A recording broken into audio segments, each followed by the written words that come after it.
Hello everyone. So today we are going to start with another chapter by name Haloalkanes and Haloarenes. So this is a first chapter under organic chemistry, which is very important for the point of your competitive exam and as well as for your theory. So what do you mean by haloalkanes and haloarenes? Let us understand. So from the word itself we can tell something that they are nothing but halogen derivatives of hydrocarbon. So first you should know what are hydrocarbons. Hydrocarbons are organic compounds which are having only carbon and hydrogen in them. So we also know that hydrocarbons are basically classified into two types. One is aliphatic hydrocarbon, another one is aromatic hydrocarbon. So what are aliphatic hydrocarbon? You are already aware in your first year. So we know that aliphatic hydrocarbons are further divided as saturated and unsaturated hydrocarbon. Saturated are those which are having only a single bond in them. Unsaturated having double bond or triple bonded compound. So for our chapter, we require only a saturated hydrocarbon. And we know that the example for the saturated hydrocarbons are alkanes. So what are alkanes? You are already aware of it. All alkanes are having a general formula CnH2n plus 2. So where N stands for number of carbon atom. So based on that, if I take N is equal to 1, the first hydrocarbon will be CH4. And what is the name of the compound? Methane. So N stands for single bonded compound. Meth stands for single carbon atom. Similarly, if we proceed further, if N is equal to 2, the formula will be C2. So 2 2s are 4, 4 plus 2 will be 6. So what is the name of the compound here? It will be ethane. Likewise, I'll have propane, butane, pentane and so on. So the next member will be C3H8 and similarly next will be C4H10. So where C3H8 is called as propane and whereas C4H10 is called as butane. Why this is required? This is very essential and it is a very basics for your organic chemistry. So if I know the alkane, I should know next what do you mean by alkyl group. How do I get a alkyl group is very simple. I have to remove one hydrogen atom from an alkane so that we will end up with an alkyl group. So the first alkane is methane. If I remove one hydrogen, it will become methyl group. So which is an alkyl group. So you check here, alkane, alkyl. So methane, if I remove ane and replace with a YL, so it will become what? Methyl. So this is a first alkyl group. So while writing alkyl group, you should be very careful that you have to write a bond here. What does this bond indicate is, it is telling that the carbon valency has to be still satisfied. Why? Because carbon is tetravalent in nature. So therefore 3 already hydrogen atoms are available. Another one has to be satisfied. So that has to be shown in the form of a bond here. So therefore we have to write a bond followed by a alkyl group. Okay, so the next is, if I take a ethane, again remove one hydrogen, it will become C2H5, which is called as ethyl group. Likewise, if I take propane, remove one hydrogen, it will become C3H7, so that is called as propyl group. Similarly, for butane, it will be C4H9 and so on. So here you should remember the formula for methyl group, ethyl group, propyl group, butyl group, which is very essential. Why? Because you will be studying lots of reactions where you have to be you will be frequently using this all alkyl groups. Okay, so now let us come back with your definition of haloalkanes and haloarenes. What did I tell? So they are nothing but halogen derivatives of hydrocarbon. And I also said you that we'll be dealing more with the alkanes and as well as aromatic compounds. So under alkane, if you take a methane, for example, okay, so if I take methane, remove one hydrogen and replace that hydrogen with a halogen, I'll end up with CH3Cl. So which is called as halo because halogen is present.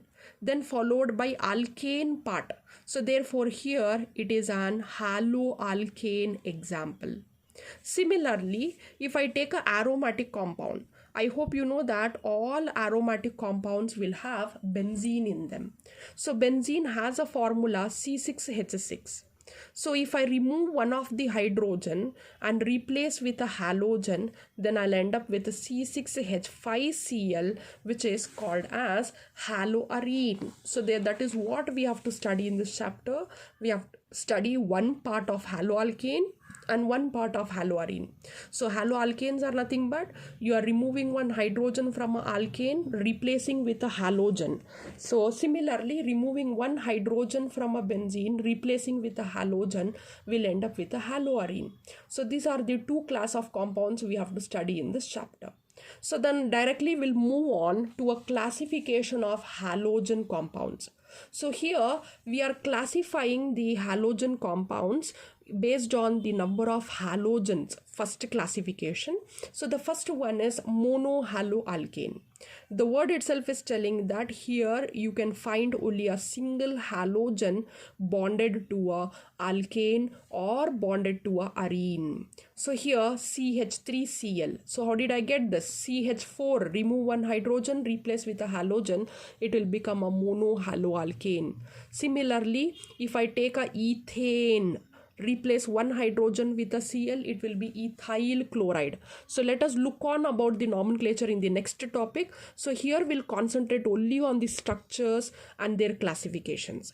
Similarly, in monohaloarene, one of the hydrogen is replaced with a halogen, so that will end up with a benzene bonded with a Cl, which is an example for monohaloarene. So similarly, next is dihaloalkane. So the word itself is telling that there are two halogen atoms bonded to a alkane. So here, depending upon the nature, how the halogen is bonded to a carbon, we have two types. One is vicinal dihalide, another one is geminal dihalide. What do you mean by vicinal dihalide is, if two halogen atoms are bonded to a two adjacent carbon atom. Okay, so two halogen atoms bonded to a two adjacent carbon atom will end up with a vicinal dihalide. Then what are geminal dihalide is, here both the halogen atoms will be bonded to a single carbon atom or to a same carbon atom. Then it is called as geminal dihalide. In a short form, it is also called as gem dihalide. So whereas in case of benzene, I hope you know that the 6 carbon has only 6 hydrogen atom, each with one hydrogen. So I can replace only one hydrogen with a halogen. So therefore we cannot have a geminal dihaloarene. We can have only a vicinal dihaloarene. So therefore here, if I remove 2 hydrogen and replace with a 2 halogen, so that is an example for dihaloarene. Similarly, we have to go with a trihaloalkane. The word itself is telling tri, there should be 3 halogen atoms.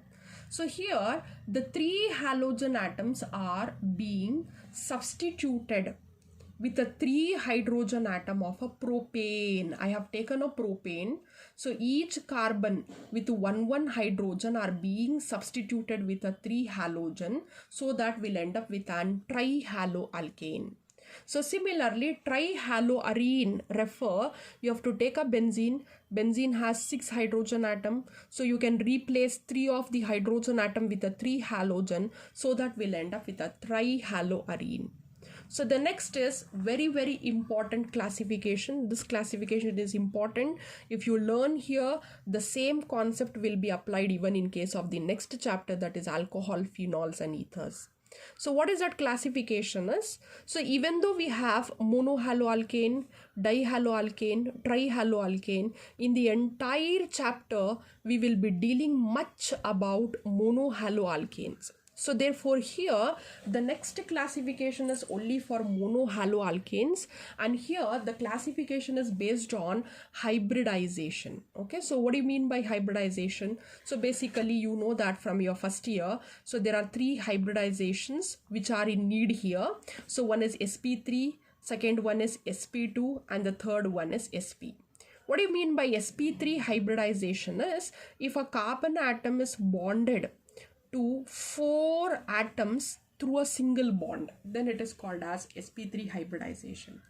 So whereas sp2 hybridization refer if the carbon-carbon has a double bond in between, and to satisfy the valency, of course there will be 2 more bonds, but they'll be single. If the carbon has one double bond in its surrounding area, then that carbon is said to have sp2 hybridization. So here both the carbons will have sp2 hybridization. I hope you know that in organic chemistry, so the double bond will happen only between 2 carbon atoms. So the next is sp hybridization. So in case of sp hybridization, if the carbon-carbon has a triple bond, then the carbon is said to have sp hybridization. Very simple concept. If a carbon has only single bond in its surrounding, then it is sp3. If it has one double bond, then that carbon is said to be sp2 hybridized. If it is having a triple bond, then that carbon is said to be sp hybridized. Okay, so with this basic information, we'll move on now. So we are classifying the mono-haloalkane and mono-haloarene based on their hybridization. So the first one is sp3 hybridized carbon to which the halogen is bonded. Got my point? So we are classifying the haloalkanes and haloarenes, especially mono-haloalkanes and mono-haloarenes, depending upon their hybridization. Hybridization of what? Hybridization of the carbon atom to which the halogen is being bonded. So here we have 3 classification. One is called as the haloalkane, very simple haloalkane, where you will have a Rx as a general formula, where R stands for alkyl group and whereas X stands for halogen. So if I take an example CH3Cl or C2H5Cl, so here you can see that all the atoms which are bonded to this carbon are single bonded in nature. So therefore they are said to be sp3 hybridized carbon to which the halogen group is bonded. So this is the first classification. So the second classification is very, very important, and it is called as allylic halide. So for 1 mark in theory, they'll be asking, give an example for allylic halide, or in your competitive exams, so recognize the allylic group present in a given organic compound, or identify the hybridization present in the allylic halides, and so on. So if we take an example, we'll understand what are allylic halides. So of course, since we are studying under sp3 hybridized carbon to which the halogen has to be bonded, so compulsorily I should take a carbon for which the halogen is bonded, and this carbon should be sp3 hybridized. So here, what do you mean by allylic halide is the carbon which is sp3 hybridized will be in turn bonded to another carbon atom which will be having sp2 hybridization, or to be more specific, carbon-carbon double bond is in turn bonded to a carbon which is sp3 hybridized. So now based on this concept, we'll write one example. So here you know that this should be a sp3 hybridized and it is bonded to a halogen. So we'll take one example as chlorine. So to satisfy the valency, already 2 bonds are here. So therefore I'll write 2 hydrogen atom. Then write a single bond. This carbon already has 3 bonds. So therefore I should write only 1 hydrogen with a double bond. Again, finally, last carbon has 2 bonds. So therefore write 2 hydrogen. So this group is called as allylic group. What is the speciality of allylic group is? So it will be having sp3 hybridized carbon to which the halogen is bonded, and this carbon is also in turn bonded to a carbon-carbon double bond where both the carbons are having sp2 hybridized. So this is called as allylic group, and this is an example for allylic halide. Nomenclature, we'll do it later, don't worry. So then the last classification is called as benzylic halide. I'll be writing here. So what are benzylic halide? So even here also, from the word itself you can understand benz refer I should take 1 benzene.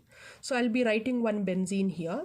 Then followed by that, we are studying this benzylic halide under sp3 hybridized carbon. So therefore one of the carbon hydrogen will be substituted with a carbon and then followed by a halogen. So here, to satisfy the valency, this carbon should be written with a 2 hydrogen. So therefore this is called as benzylic halide.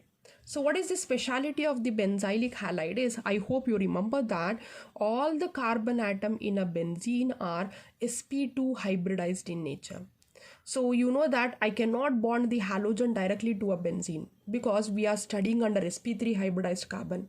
So therefore I have to remove one of the hydrogen and replace with a carbon atom, so which should be a sp3 hybridized in nature. So therefore we are writing CH2 followed by X.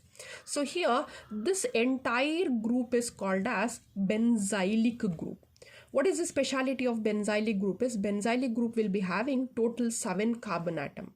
Out of 7 carbon atoms, 6 carbons are forming a benzene ring and 1 carbon will be sp3 hybridized in nature. And we know that all the 6 carbon atom in benzene are sp2 hybridized in nature. So this is regarding the first classification where it is based on sp3 hybridized carbon to which the halogen is bonded.